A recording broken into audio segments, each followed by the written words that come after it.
ಇವತ್ತು ಗುರುವಾರ big boss start ಆದ ಮೇಲೆ ನೀವು ನೋಡಿರ್ತೀರ. ಆ್ಯಕ್ಚುಲಿ ನಮ್ಮ ಡ್ರೋನ್ ಪ್ರತಾಪ್ ಅವ್ರಿಗೆ ತನಿಷಾ ಅವರು ಕ್ಲಾಸ್ ತಗೊಳ್ತಾರೆ. ಏನಪ್ಪ ಡ್ರೋನು ನನ್ನ ಬಗ್ಗೆ ಏನೋ ಮಾತಾಡ್ತಾ ಇದ್ದ ಅಂತಲ್ಲಪ್ಪ, ನಿನಗೆ ಧೈರ್ಯ ಇದ್ದರೆ ನೀನು ಏನು ಮಾತಾಡಿದೆ ಅದನ್ನು ನನ್ನ ಮುಂದೆ ಹೇಳಪ್ಪ ಅಂತ ಆ್ಯಕ್ಚುಲಿ ಜೋರಾಗಿ ಕ್ಲಾಸ್ ತಗೋತಾಳೆ.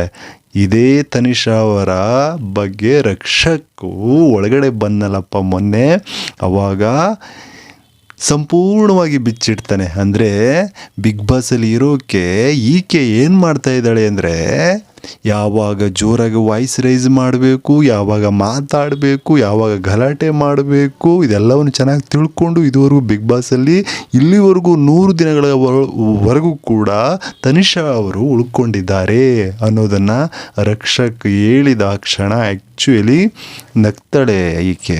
ಎಸ್, ಇವತ್ತು ಅದನ್ನೇ ನಮ್ಮ ಡ್ರೋನ್ ಪ್ರತಾಪ್ ಅವರಿಗೆ ಮಾಡೋಕ್ಕೆ ಪ್ರಯತ್ನವನ್ನು ಮಾಡ್ತಾಳೆ. ಆದರೆ ನಮ್ಮ ಡ್ರೋನ್ ಪ್ರತಾಪ್ ಕಿಲಾಡಿ ಸ್ವಾಮಿ ಏನು ಮಾಡ್ತಾನೆ, ಎಸ್, ಒಂದು ತಟ್ಟೆನ ತೆಗೆದುಕೊಂಡು ಅವಳು ಜೋರಾಗಿ ಅರ್ಚಾಡ್ತಾ ಇದ್ರೆ ಸಾಂಗು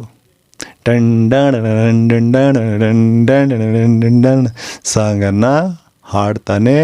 ಸಂಗೀತನೂ ಕೂಡ ಅದಕ್ಕೆ ಕೈಯನ್ನು ಜೋಡಿಸಿ ಡ್ಯಾನ್ಸ್ ಮಾಡಿಕೊಂಡು ಬರ್ತಾಳೆ. ಎಸ್, ಮತ್ತೆ ಸಂಗೀತ ಪ್ರತಾಪು ಮತ್ತೊಮ್ಮೆ ಬ್ರದರ್ ಸಿಸ್ಟರ್ ಅನ್ನೋದನ್ನು ಮತ್ತೆ ಪ್ರೂವ್ ಮಾಡ್ಕೊಳ್ತಾ ಇದ್ದಾರೆ. ಆ್ಯಕ್ಚುಲಿ ತನಿಷಾ ಅವರು ಇದಾದ ನಂತರ ಏನಾಯಿತು, ಏನಾಗ್ತಾ ಇದೆ ಪಾಪ ಅನಿಸುತ್ತಲ್ಲ.